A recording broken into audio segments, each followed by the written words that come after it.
जम्मू कश्मीर में स्थिति अब लगभग साफ हो गई है। मतगणना जारी है, जिसके बीच अब किश्तवाड़ विधानसभा सीट का परिणाम आ गया है, जिसमें बीजेपी की उम्मीदवार शगुन परिहार जीत गई हैं। जहां किश्तवाड़ से शगुन परिहार महज 521 वोटों के हल्के अंतर से जीत गई है। उन्होंने नेशनल कॉन्फ्रेंस के सज्जाद अहमद किचलू को हराया।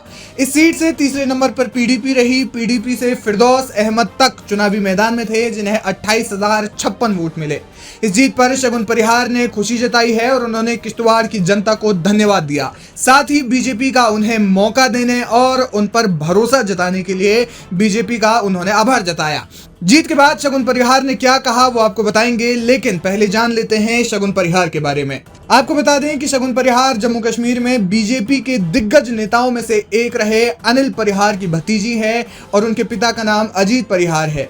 अनिल परिहार और अजीत परिहार वे शख्स हैं जो कश्मीर में आतंकी हमले का शिकार हो गए थे। हिजबुल मुजाहिदीन के एक घातक हमले में उनकी मौत हो गई थी।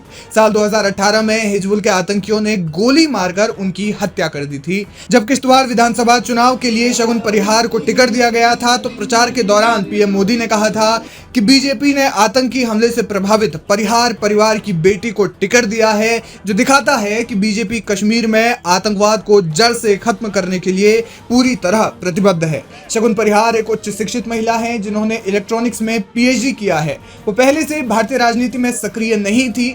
उनके बारे में बताया जाता है कि राजनीति का हिस्सा बनने में उनकी कोई खास दिलचस्पी भी नहीं रही है। हालांकि परिवार में कई नेता होने के चलते उन्होंने जमीनी स्तर की राजनीति बहुत करीब से देखी है। जब उन्हें बीजेपी ने टिकट दिया था तो उन्होंने कहा था कि उनकी पहली प्राथमिकता लोगों की सुरक्षा ही रहेगी। परिवार का आतंकवाद से प्रभावित होने के कारण वे कई बार प्रेस कॉन्फ्रेंस के दौरान भावुक भी हुई हैं। शगुन परिहार के चाचा अनिल परिहार राष्ट्रीय स्वयंसेवक संघ के एक्टिव मेंबर थे। साल 2018 में उन्हें पैंथर्स पार्टी ने चुनाव में टिकट दिया, लेकिन वे चुनाव नहीं जीत पाए। बाद में उन्होंने भाजपा ज्वाइन कर ली और अपने इलाके में भाजपा को मजबूत करने के लिए काम किया, लेकिन 2018 में आतंकियों ने उनकी हत्या कर दी। इससे भाजपा को बड़ा झटका लगा था।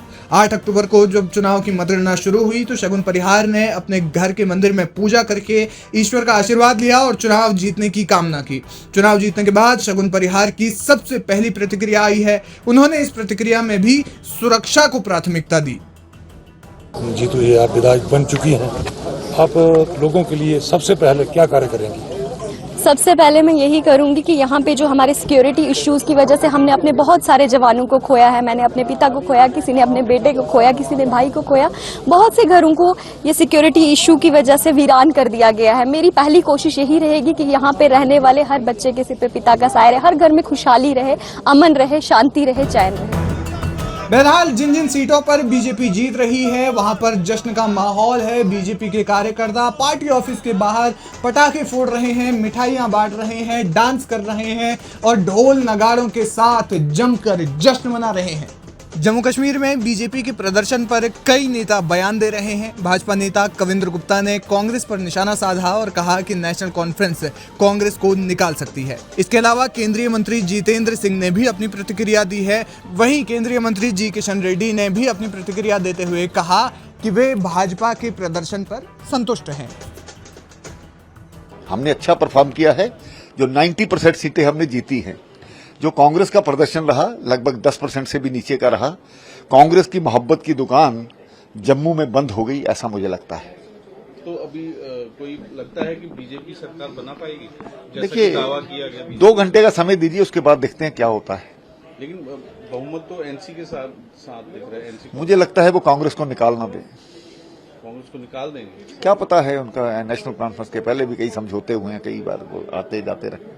तो कहीं आपके साथ तो कोई समझौता तो नहीं हो रहा है एनसी का? नहीं, ऐसा फिलहाल तो कुछ नहीं है, लेकिन मैं वही कह रहा हूं, पूरा रिजल्ट आने दीजिए, उसके बाद बात करते हैं। लेकिन एनसी की सरकार तो एनसी ने बना नहीं। बिल्कुल, जिसको बहुमत मिलेगा सरकार वही बनाएगा और उम्मीद करनी चाहिए कि जम्मू कश्मीर की जो भी सरकार आएगी जम्मू कश्मीर की बेहतरी के लिए काम करेगी। बीजेपी का दावा है अभी भी सरकार?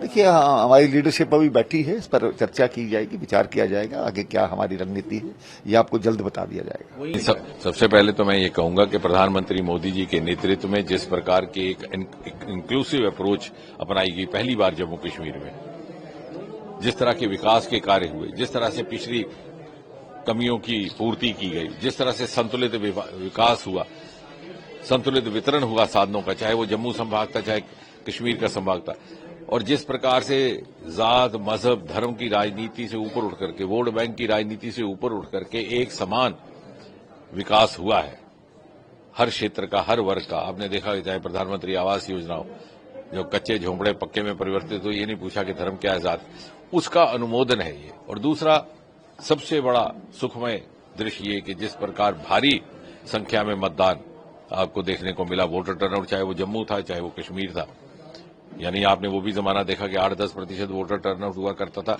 कुछ एक परिवार है, कुछ एक लोग वही विधायक चुन लिए जाते, वही संसद चुन लिए जाते, वही सरकार बनाते। अब ऐसा नहीं है, अब उसी प्रकार का दृश्य जैसे बाकी देश में। और जहां तक भारतीय जनता पार्टी का संबंध है, कार्यकर्ता होने के नाते मुझे कोई संकोच नहीं कहने में कि सबसे अच्छा परफॉर्मेंस आज तक का भारतीय जनता पार्टी का जम्मू कश्मीर में रहा है, उसका श्रेय भी मोदी जी को जाता है और मोदी जी की मान्यता जो है यहाँ पर उसको जाता है। फारूक साहब ने अनाउंस कर दिया कि उमर सीएम बनेंगे।